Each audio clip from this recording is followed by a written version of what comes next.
Il y avait beaucoup de brouillard aujourd'hui, tout autour. Et vous savez, je suis en train de traduire Die Schrift de Wilhelm Flusser. Hat Schreiben Zukunft. En anglais, Does Writing Have a Future? En français, ça s'appellera D'un avenir de l'écriture. En janvier 2022, si ça va bien. Alors, un petit peu de Wilhelm Flusser sur le brouillard. Depuis quelques jours, le bulletin météorologique diffusé à la radio à 10h du soir commence par la même formule. Après dissipation de brouillards matinaux persistants. De fait, ces derniers temps, je me réveille chaque matin avec cette lumière laiteuse d'un soleil qui n'arrive pas à déchirer les voiles qui le recouvrent. Malheureusement, il s'agit d'une situation dont la littérature et les lieux communs sont tellement remplis que j'éprouve une grande difficulté à en faire l'expérience concrète. Le brouillard matinal est, entre guillemets, recouvert d'un épais brouillard idéologique qui doit être balayé pour que je puisse voir le brouillard non métaphorique au dehors. Cet effort de balayage va montrer qu'on peut diviser l'humanité en deux catégories, les gens qui aiment et les gens qui n'aiment pas la lumière diffuse. Les fans d'histoires fantastiques et les adeptes des mots croisés, les sentimentaux et les partisans des lumières, les inspirés et les méfiants, les gens qui s'intéressent au fond général et universel sur lesquels les choses se détachent vaguement, et ceux qui s'intéressent aux différences par quoi les choses se distinguent. En somme, les métaphysiciens et les phénoménologues. La première catégorie essaye de pénétrer le brouillard. La seconde tente de le chasser. Parce que la première l'affirme et la seconde le nie. Ce sont, je crois, deux attitudes fondamentalement opposées entre lesquelles s'élève la grande ligne de partage des eaux de l'humanité. Mais il s'agit d'attitudes et non pas de situations différentes. Tous les hommes, parce qu'ils sont hommes, sont dans le brouillard, qu'ils le veuillent ou non. Eh bien moi, je ne veux pas y rester. Même si je dois le confesser, l'attitude des fans du brouillard ne m'est pas étrangère, et si je suis souvent victime de la séduction exercée par le mystère, j'ai opté pour l'attitude soupçonneuse.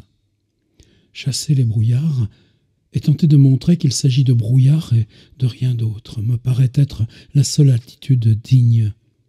J'ai opté contre la profondeur pour la superficialité, parce que je crois que rien de profond ne se cache derrière le brouillard, mais qu'il est une illusion recouvrant la surface concrète derrière laquelle rien ne se cache.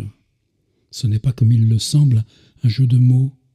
À l'inverse des penseurs profonds, je ne crois pas que le but ultime soit d'atteindre le fond du brouillard, mais que c'est une fois le brouillard déchiré que commence la tâche véritable, tenter d'appréhender et de comprendre la surface découverte. La pensée profonde me paraît être plus superficielle que la pensée qui tente de capter la surface des choses. Je crois que la profondeur germanique de la première moitié du siècle, par exemple, est plus superficielle que la superficialité anglo-saxonne de la même époque. Je suis avec Goethe lorsqu'il dit « Man suche nichts hinter den Phänomenen. Sie selbst sind die Lehre. » On ne cherche rien derrière les phénomènes. Ils sont eux-mêmes l'enseignement. C'est pourquoi je tâcherai de chasser le brouillard métaphorique qui recouvre le brouillard matinal pour tenter de voir ce dernier dans sa concrétude. J'habite une maison devant laquelle, de la terrasse, se déploie un vaste panorama, une large vallée entourée de plusieurs rangées de pics couverts de glaciers. La vue progresse depuis les montagnes les plus proches jusqu'au sommet majestueux à l'horizon. Mais pas aujourd'hui. Aujourd'hui, je ne vois que le jardin qui entoure ma maison, et je devine vaguement les silhouettes des pins qui entourent le jardin. Aujourd'hui, mon horizon est restreint. Mais en disant cela, deux doutes m'assaillent. Le premier s'énonce: si je n'avais pas vu le panorama hier, je ne saurais pas aujourd'hui que mon horizon est restreint.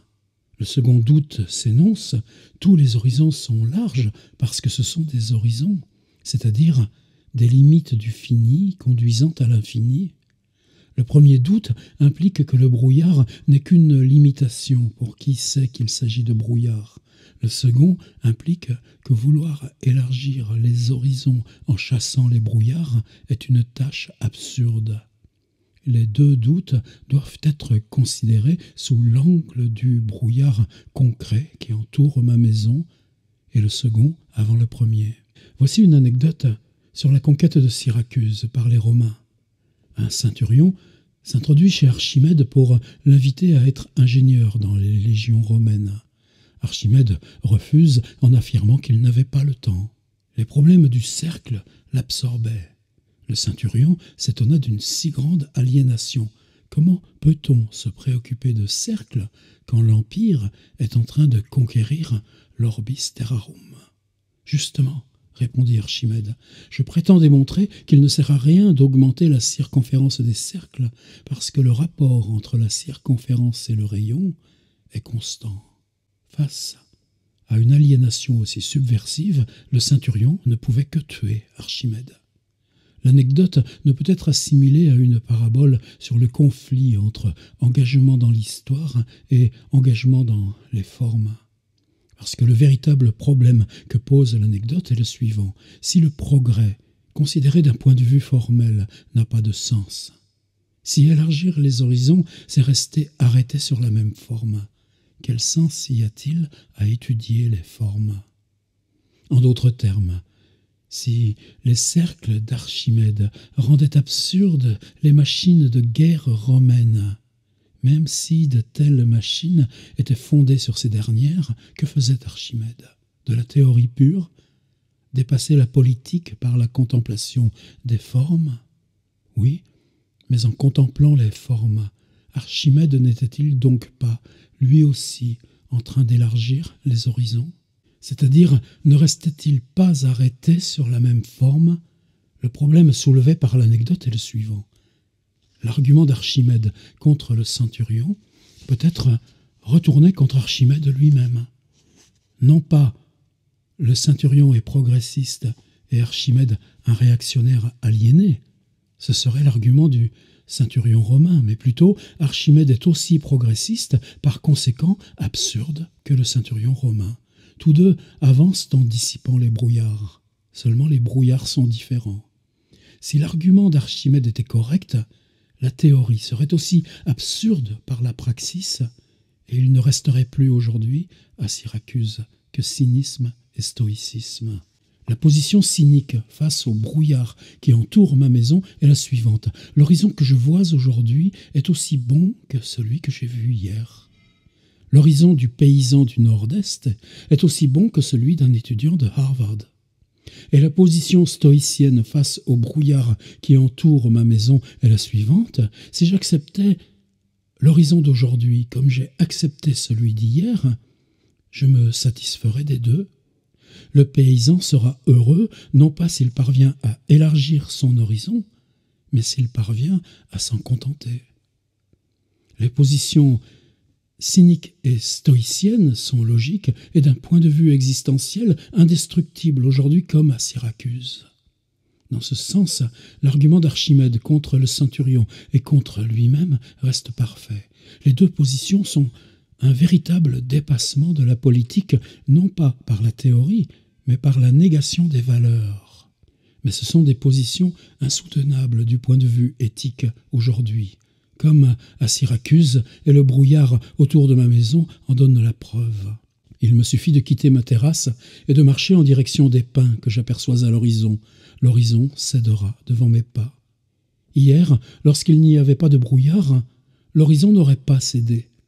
Du point de vue éthique, pratiquement, l'horizon couvert est déplaçable parce qu'il cède.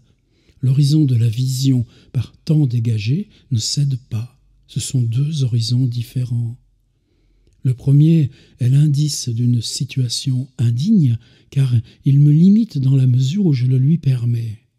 Le deuxième est l'indice d'une situation digne, parce que je ne peux pas le dépasser. C'est pourquoi je peux m'engager en faveur d'horizons dégagés et contre ceux qui sont couverts. Parce que dès que j'aurai dégagé les horizons couverts, je verrai les véritables limites qui me sont imposées. Vouloir chasser les brouillards n'est donc pas, d'un point de vue éthique, une tâche absurde. Parce que cela ne vise pas l'élargissement des horizons, cela en revanche serait absurde, mais la découverte des véritables horizons non élargissables. Désidéologiser n'est pas libérer. Cela en revanche serait absurde, mais permettre aux conditions véritables d'apparaître. L'autre doute que suscite mon brouillard, il soutient que le brouillard n'est tel que pour celui qui sait déjà qu'il s'agit de brouillard. Ne peut être mis en question de manière pragmatique comme celui qui vient d'être considéré, parce que le doute soutient que celui qui ne demeure pas dans ma maison et par conséquent ne connaît pas le panorama d'hier n'a pas de raison de marcher en direction des pins. C'est, pour ainsi dire, un cynique et un stoïque spontané et non pas délibéré. Il accepte la limitation du brouillard, il est satisfait et s'adapte parce qu'il le considère comme véritable. Le doute soutient, en effet, que celui qui est victime de l'idéologie ne peut le savoir lorsqu'il prend son idéologie pour la connaissance objective. C'est une thèse marxiste connue. C'est pourquoi, d'accord avec le marxisme, toute désidéologisation doit partir de la classe qui opprime, la seule qui sache qu'il s'agit d'idéologie. La bourgeoisie a la conscience du prolétariat. C'est pourquoi les opprimés résistent aux efforts de désidéologisation. Ils sont spontanément cyniques et stoïques. Exemple, Che Guevara et les paysans boliviens. S'il n'avait jamais existé, par exemple, de contradiction à l'intérieur même de la classe qui opprime, conscience dialectique de l'idéologie, il n'y aurait jamais eu de raison de chasser les idéologies. Tous les opiums fonctionneraient éternellement parce que parfaitement. Mais le brouillard concret autour de ma maison permet de dissiper le doute de la manière suivante. Bien que les brouillards concrets et métaphoriques soient des phénomènes semblables, les deux recouvrent la réalité, le brouillard concret est un phénomène naturel et le métaphorique un phénomène culturel. Le concret est donné, le métaphorique fait. Le concret est une couverture de la réalité par la réalité même. Le métaphorique est couverture délibérée de la réalité par des faiseurs de voile. Schleiermacher. De sorte que l'on doit distinguer deux types de mystères, l'obscurité de la réalité même et l'obscurité faite par les obscurantistes. En d'autres termes, quand nous parviendrions à dissiper tous les brouillards idéologiques, nous ne trouverions pas la surface resplendissante de la réalité, mais des brouillards concrets comme ceux qui entourent ma maison. L'indignité des idéologues ne consiste pas par conséquent à obscurcir la clarté, mais le mystère de la réalité. Les marxistes primitifs et ingénus, mais non pas les authentiques et sophistiqués, commettent l'erreur de croire que désidéologiser signifie désaliéner la réalité. Une telle croyance est elle-même de l'idéologie. Désidéologiser, c'est au contraire s'ouvrir au brouillard concret. C'est dans ce sens que Ernst Bloch peut dire que la religiosité véritable ne serait possible qu'après dissipation des religions établies. C'est là, au fond, son principe espérance. Le brouillard concret autour de ma maison n'existe pas seulement pour qui a vu le panorama d'hier.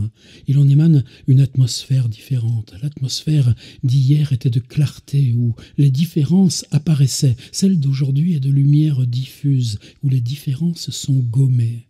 Hier, il était naturel de distinguer, et aujourd'hui, il est naturel de baigner dans le flou.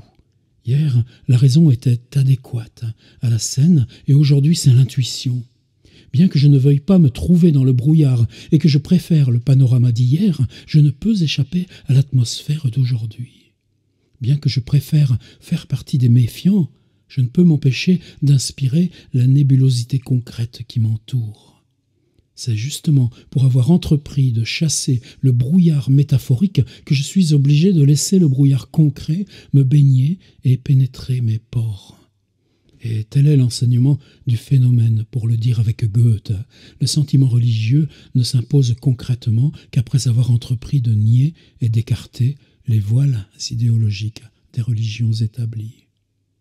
Je ne sais pas si cela a du sens de parler de religiosité naturelle provoquée par des atmosphères comme celle du brouillard autour de ma maison. Il serait peut-être plus juste de parler de religiosité transculturelle, de religiosité d'après la déception des religions établies. Le brouillard autour de ma maison n'est pas, autobiographiquement parlant, antérieur aux brouillards idéologiques qui obscurcissent ma vision des choses. Il leur est postérieur et visible après un effort délibéré pour les chasser.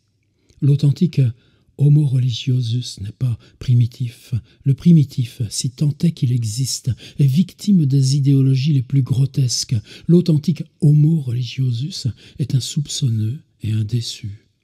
C'est qu'il a découvert que le balayage des brouillards métaphoriques consiste en une immersion dans les brouillards concrets. Peut-être la dignité consiste-t-elle en ceci, chasser des brouillards métaphoriques pour plonger dans des brouillards concrets, être anti-obscurantiste pour pouvoir plonger dans l'obscurité véritable.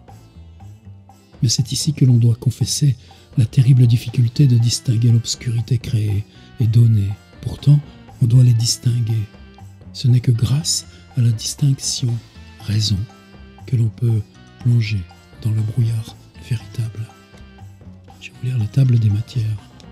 Chapitre 1, chemin. Ensuite, vallée, oiseaux, pluie, cèdre dans le parc, vache, gazon, doigt, lune, montagne, faux printemps, prairie, vent, merveille, bourgeon, brouillard. Et le livre a un titre qui s'appelle Essai sur la nature et la culture, qui est profondément dissuasif. C'est chez Circé. Et s'il y a un chapitre qui s'appelle Merveille, c'est que c'est vraiment des merveilles. Une traduction traduit du portugais, Brésil, par Georges Durand. Voilà, c'était pour répondre au brouillard du jour. Vous voyez, Flussard ?